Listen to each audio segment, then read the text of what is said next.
Olá, pessoal. Vamos então para a aula de ligações metálicas, né? Vai dar continuação no que a gente começou a ver na teoria de bandas. Quando nós estudamos a teoria da ligação de valente, a teoria de orbital moleculares, a gente estudou para conseguir explicar como funcionavam as ligações dos compostos covalentes, né? E principalmente porque algumas características desses compostos tinham que ser explicadas, algumas propriedades deles. A mesma coisa vai valer para os compostos metálicos. Um modelo de ligação para o composto metálico tem que conseguir convencer a gente, né, de que as propriedades que esse material possui estão conseguindo ser explicadas, né? Por que, que os metais, né, formam sólidos cristalinos? Por que, que eles têm ponto de ebulição e fusão elevado, né? Sim, por que, que a maioria é sólido na temperatura ambiente? Por que, que esses compostos são maleáveis e dúcteis, né? Por que, que a gente consegue deformar esses materiais, formar fios, né? Por que, que esses materiais têm brilho, né? Por que, que eles têm dureza?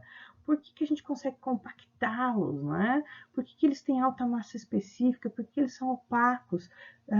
E principalmente essa pergunta que eu destaco aqui em vermelho, por que, que eles têm condutividade elétrica e condutividade térmica elevadas? Então, a teoria de modelo de ligação ela tem que conseguir explicar essas ideias aqui, principalmente essa que causava muita curiosidade. Quando a gente verifica, né, que os metais eles possuem alta condutividade, olha só, acima de 10 a quarta aqui, olha, os metais, né? Então, por exemplo, o ferro e o cobre, né? Bastante condutores. Os semicondutores, por exemplo, o germânio e silício, têm condutividade abaixo de zero, né? Os isolantes, nossa, abaixo de 10 a menos 8. Vidro, diamante, sílica fundida, todos esses compostos isolantes. Por que então que os metais são diferentes desses materiais? Né? Por que, que eles então conduzem corrente elétrica assim com essa capacidade tão alta? Essas propriedades, elas vão ser características dos metais, né? Então, como que são esses metais? Vamos dar uma olhada na tabela periódica. Na tabela periódica, a gente vê aqui, ó, lítio, berílio, sódio, magnésio, cálcio, potássio, estrôncio, rubídio, césio, bário. Esses compostos, nós conhecemos, a gente sabe que eles são compostos metálicos, né? E que característica que eles têm? Na tabela periódica, a gente vê que é fácil retirar elétrons deles, bem mais fácil retirar deles do que dos elementos que estão na sua posição oposta, que tem característica bastante diferente. Então, se a gente observar aqui, a gente vê que a energia de ionização dos compostos, ela aumenta de baixo para cima. Então, de baixo para cima na tabela periódica e da esquerda para a direita. Então, à medida que você vai perdendo a característica metálica, vai começando a ficar mais difícil tirar elétron, né? Então, essa é uma característica muito interessante dos metais, que é a facilidade de remover elétrons dele, né? Então, isso daqui a gente vê aqui na tabela periódica. A gente verifica, né, na tabela periódica, que essa tendência geral de energia de ionização, ela é bem característica dos metais mesmo, olha. À medida que você vai mudando no período, né, a energia de ionização ela vai aumentando, tá? E acaba que os elementos com mais baixa energia de ionização, eles ficam aqui, olha, no primeiro período da tabela periódica. Tá? Então, é bem característico dos metais ter essa tendência, né, de energia de ionização. À medida que você vai caminhando dentro do período, aumenta a energia de ionização. Desceu, foi para um metal de novo, olha, diminui a energia de ionização. Então, essa característica é muito peculiar dos metais. Vamos comparar agora ligações entre dois átomos, sendo esses dois átomos com ligações covalentes e dois átomos com ligações metálicas. Então, vamos verificar aqui, olha, 430, 835, tudo isso em kJ por mol, só para separar um átomo do outro. Quando a gente olha para moléculas diatômicas, ou seja, só dois átomos metálicos, né? De lítio, sódio, potássio, então metais, olha, zinco, cádmio, mercúrio, chumbo, bismuto. Então, quando a gente observa esses metais aqui, a gente vê que esse valor de energia é super baixo. Verifica que o cádmio 8 kJ por mol para separar uma molécula de cádmio do outro, né? A gente esperaria, então, pontos de fusão em ebulição bem baixos para eles, e, no entanto, não é. Né? Isso porque essas ligações elas não vão acontecer entre os dois átomos apenas, elas vão estar sendo distribuídas em cima de todos os átomos que compõem o metal. Então, essa é uma das características que o modelo de ligação metálico tem que conseguir explicar. Né? Por que quando você tem dois átomos sozinhos, a ligação fica fraca, né? E quando você tem um conjunto de átomos, essa ligação fica forte, né? O que está acontecendo, né? Quando você tem vários núcleos com a força dessas ligações.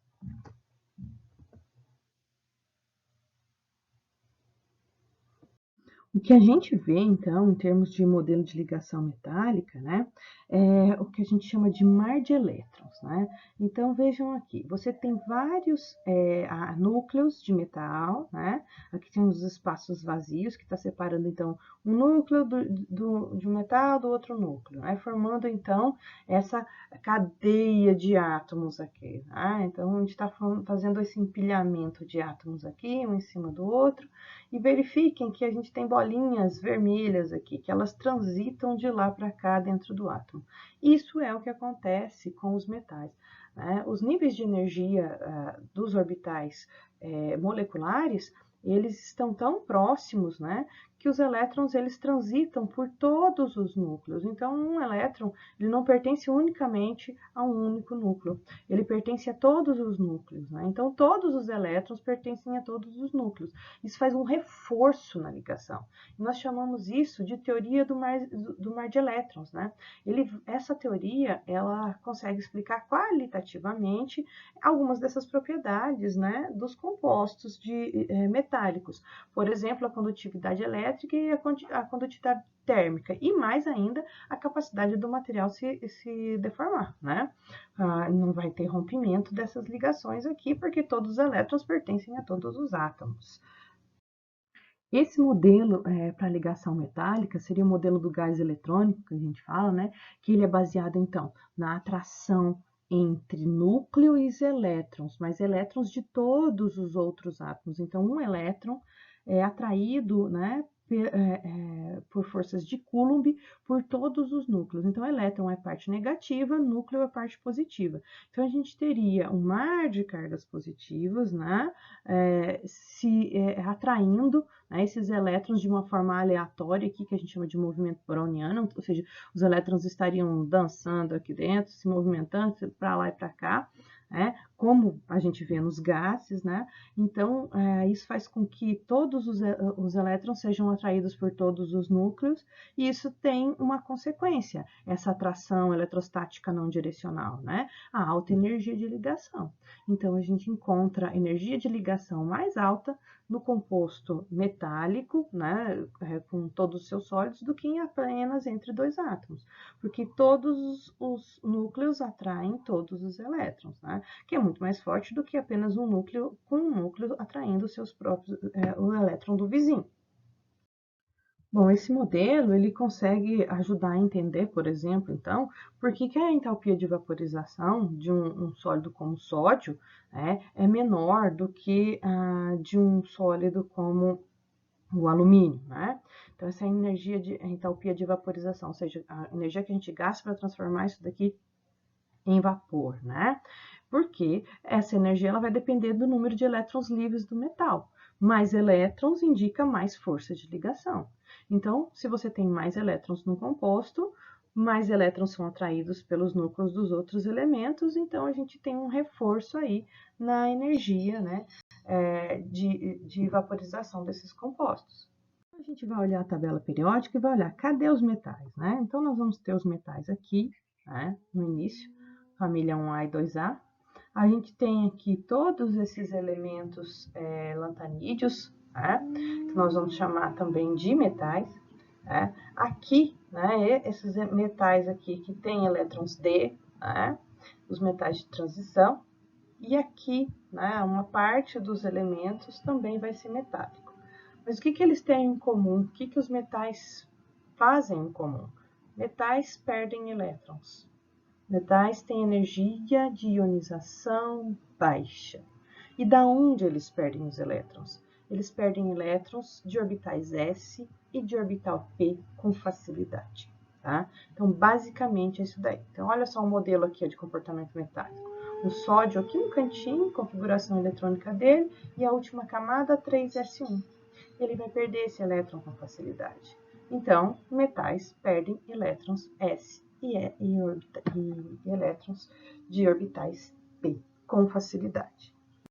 Quando o metal perde esses elétrons, né, no caso aqui os alcalinos e os alcalinos terrosos, quando eles perdem os elétrons, eles vão ficar parecendo um gás nobre. Né? Então vamos dar uma olhada aqui. Para o lítio e para o berílio, quando ele perde os elétrons da sua camada de valência, desaparece uma camada inteira.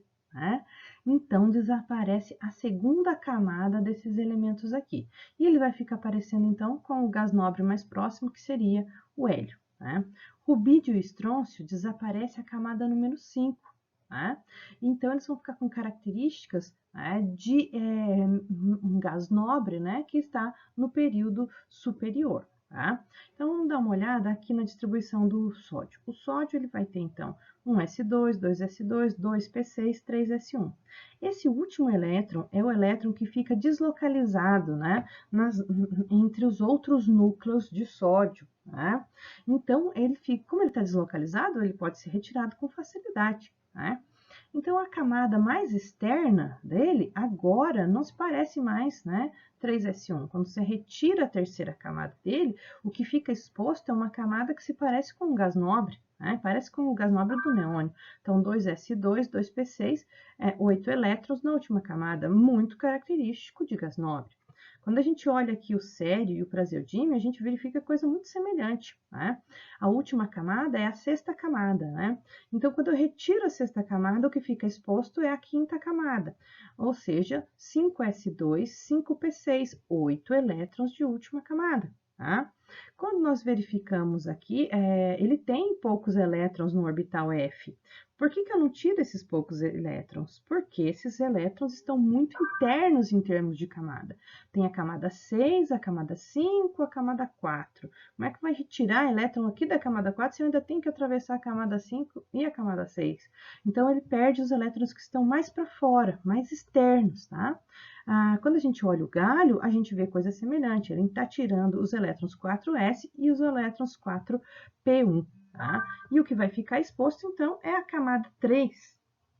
Então, quando a gente retira elétrons, por exemplo, de um metal de transição, como o ferro, né? A gente retira esses elétrons da camada número 4, o que vai aparecer, o que vai ficar externo agora são orbitais do tipo D.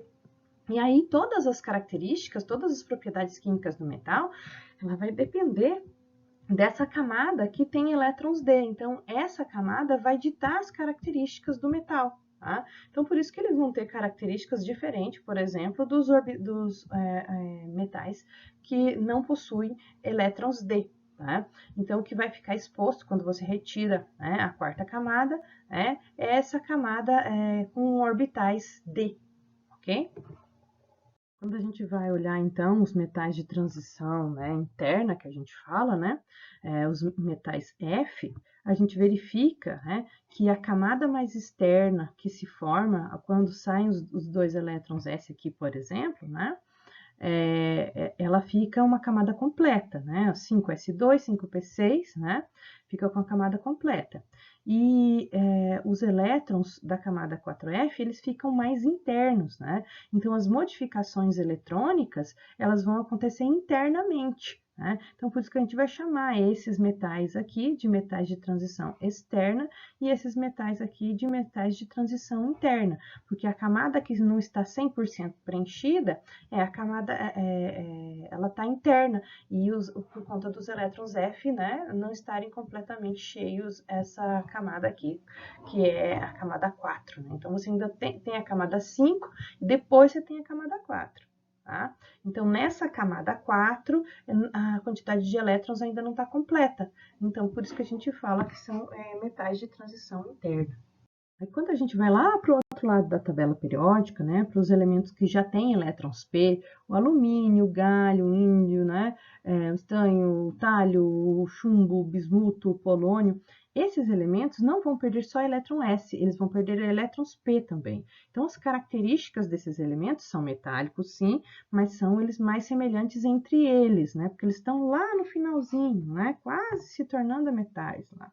Então, vamos dar uma olhada aqui, olha, na configuração, por exemplo, do galho, né? Que está aqui abaixo do alumínio na tabela periódica. Então, assim, ele é metal? Sim. Ele é metal? Também, né?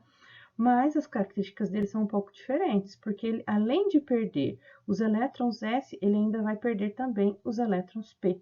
E o que vai ficar exposto, né, é um orbital D totalmente preenchido.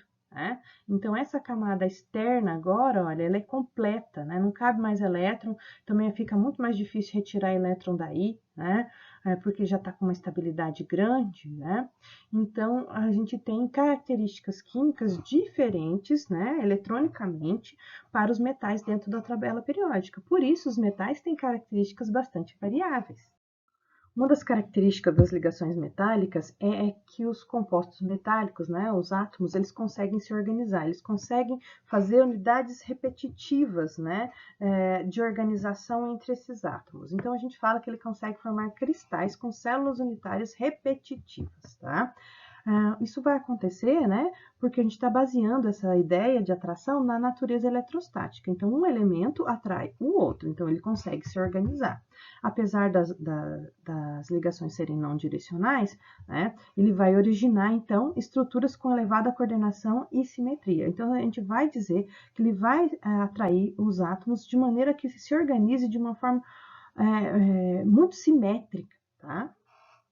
Outra característica interessante dos metais é a condutividade elétrica e a sua dependência com a temperatura. Então, vamos dar uma olhada aqui, olha, na resistividade e na temperatura. Ou seja, à medida que você vai aumentando a energia, né, na temperatura, a resistividade vai aumentando, ou seja, fica mais difícil conduzir eletricidade. Então, quando um metal aumenta a sua temperatura, aumenta com ele também a resistividade, ou seja, fica mais difícil conduzir eletricidade.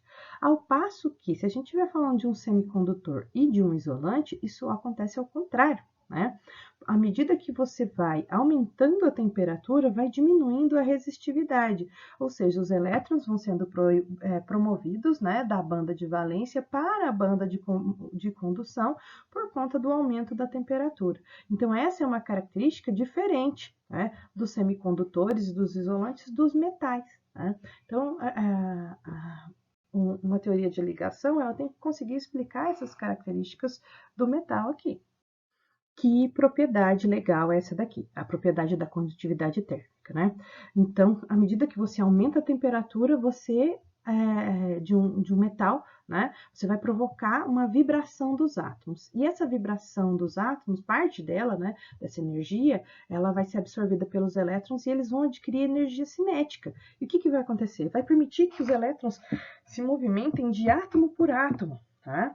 Então, esses elétrons vão transferindo essa energia cinética da banda de valência para a banda de condução dos outros átomos, né? Então, isso vai ser progressivo. Então, você começa aquecendo um lado da barra metálica e o outro lado da barra metálica também vai ficar quente, por conta dessa deslocalização dos elétrons dentro da estrutura metálica. Né?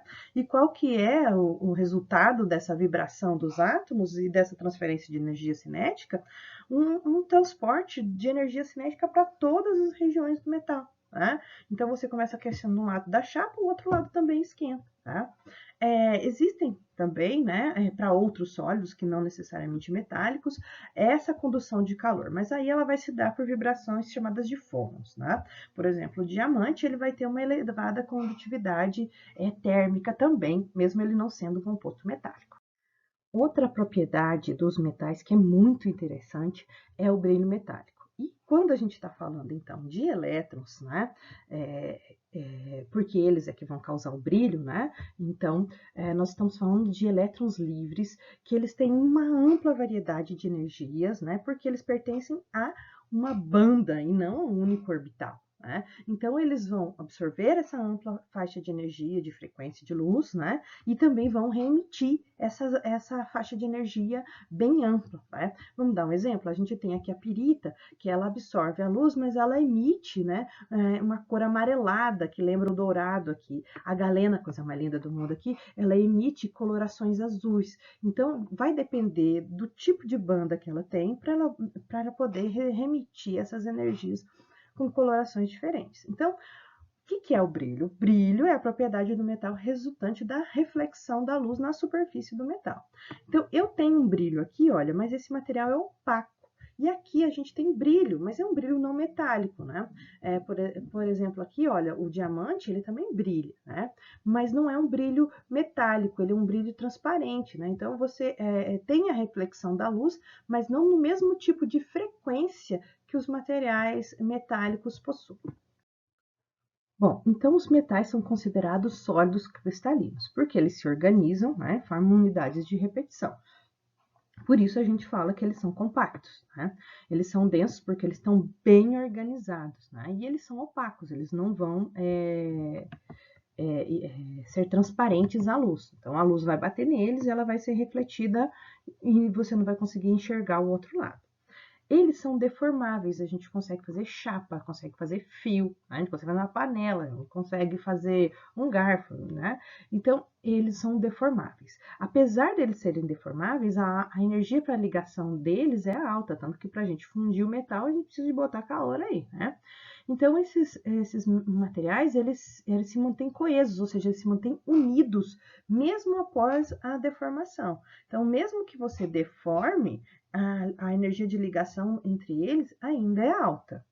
Então, quando eu falo que eles formam sólidos cristalinos, eu falo que eles se organizam, eles formam camadas, né? E por isso eles são densos e por isso eles são compactos, porque esses átomos estão bem empilhados, né? Então, a gente tem aqui, ó, hexagonal, né? Empacotamento hexagonal.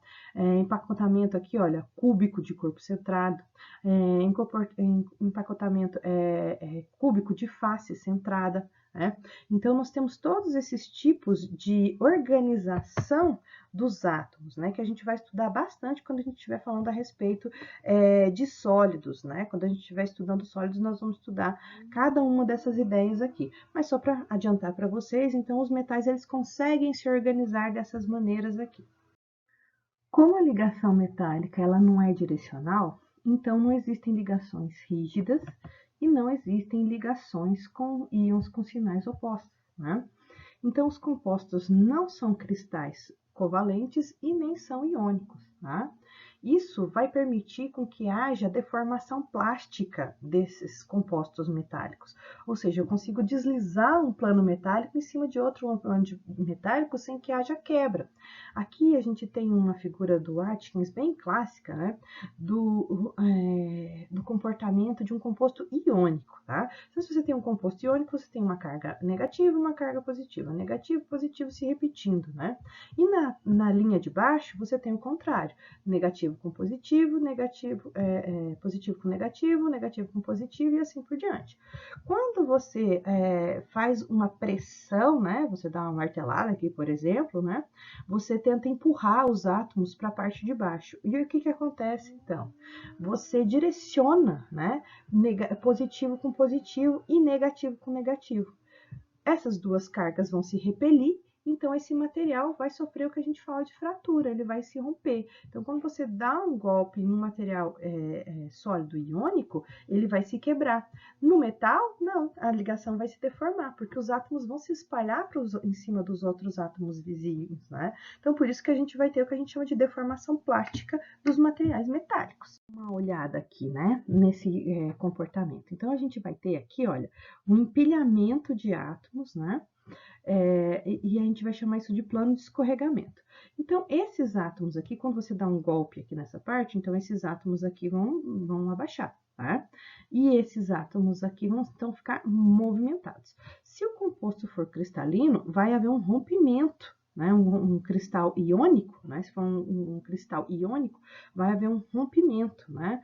Então, não dá para fazer isso quando o composto tem uma ligação do tipo iônica. E o composto covalente também não. Então, o que vai acontecer vai ser a quebra, né? Já no composto metálico, você vai fazer com que haja uma movimentação de toda a cadeia de átomos, né? No sentido contrário ao sentido da movimentação. Quando a gente começa a falar de deformação dos metais, nas ligas as coisas vão ficar um pouco diferentes.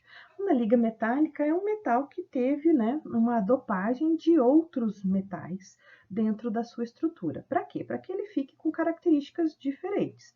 Então, você pega um metal sem mistura, né, de outros elementos e você aplica uma força em cima dessa camada de átomos. Ela vai deslizar com facilidade em cima da outra camada de átomos. No entanto, se você coloca elementos diferenciados, quando você tentar fazer essa movimentação aqui, ela vai ser dificultada, porque os elementos aqui já não estão com aquela organização para deslizar com facilidade, né? Então, a presença de átomos diferentes dentro da estrutura cristalina, ela vai dificultar com que haja esse deslizamento dentro dos planos. Ele vai aumentar a resistência mecânica do material e a liga vai então ficar diferente, né, dos seus metais puros. Vamos imaginar o ouro, né? Em filmes de antigamente a gente via, ou em desenhos antigos, a gente vê que o pessoal pega a peça de ouro e morde a peça de ouro e fala, é ouro mesmo, porque ele é mole, né? Agora, o que a gente usa, né, nas joias hoje em dia são ligas metálicas, então o ouro não está puro, então ele já não tem mais aquela moleza que ele tinha, então ele fica mais duro. E é realmente interessante, porque se você fizer algo apenas de ouro, sem fazer uma movimentação, vai ficar mole demais, vai ficar deformável demais. Então, a deformação plástica nos cristais, né, metálicos, ela vai acontecer através do escorregamento dos planos, né, dos planos compactos e de alta densidade atômica, ou seja, tem muito átomo se movimentando para que aconteça aquela deformação. A deformação da peça, ela muda, né, por exemplo, a forma que os empilhamentos estão dispostos, né? É como se eu tivesse, então, espremendo aqui e que as camadas ficassem um pouco mais inclinadas, né? Então você continua tendo um desenho até meio parecido, mas ele se modifica, né? Ele fica mais comprido, por exemplo, porque a gente está mostrando então que a gente está compactando aqui nesse sentido, tá? Então vamos dar uma olhadinha nesse. Vamos imaginar uma chapa metálica sendo comprimida, né? Aqui por duas engrenagens. Então no início vocês vão observar que a gente tem uma chapa com uma espessura maior, né? E que o comprimento total da chapa ele é pequeno, tá? Então, quando a chapa começa a ser comprimida, a espessura começa a ficar mais estreita. E uma vez ficando mais estreita, vai haver um aumento no comprimento da chapa. A chapa vai ficando cada vez mais estreita e seu comprimento vai ficando cada vez maior.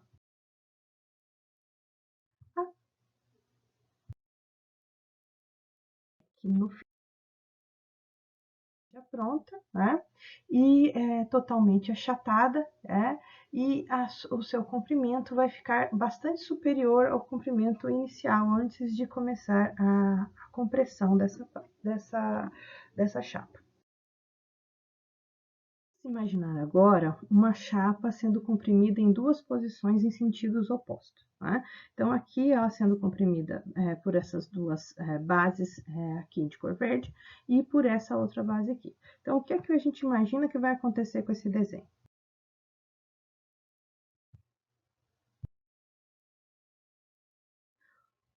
Uma vez que esse material se aproximar, se uma das duas chapas permanecer estática, mudar o sentido, né, da deformação da chapa. Então, a gente mantém dois lados da chapa sem deformação, então a gente deforma aqui, ó, no sentido oposto, no sentido da movimentação. Aqui nós estamos imaginando, então, como se fossem a organização interna, né, dos átomos dentro da estrutura metálica. Tá? essa organização ela vai se alongar, mais estreita e mais longa, que seria, por exemplo, o exemplo da chapa comprimida pelas engrenagens que a gente viu no início. Eu quero deixar aqui meu agradecimento, né, aos materiais que eu utilizei da internet para montar os slides dessa aula aqui. Aliás, são muitos slides que já estavam prontos, eu só reorganizei, tá? Agradeço muito aos professores, alguns eu gosto de dizer o nome, né, outros eu não digo o nome porque eu não sei, né, o nome de quem fez, porque a pessoa deixa o slide pronto na internet, mas não deixa ele identificado, né, com o autor. Então, eu deixo agradecimento aqui a todos, né, e se por acaso eu esqueci de agradecer alguém, é só me avisar que eu acrescento aqui. Bom, então encerramos essa aula, né? Deixo aqui para vocês alguns exercícios para que vocês resolvam para a nossa próxima aula. Espero que vocês tenham curtido esse momento dessa aula aqui, tá? Até mais!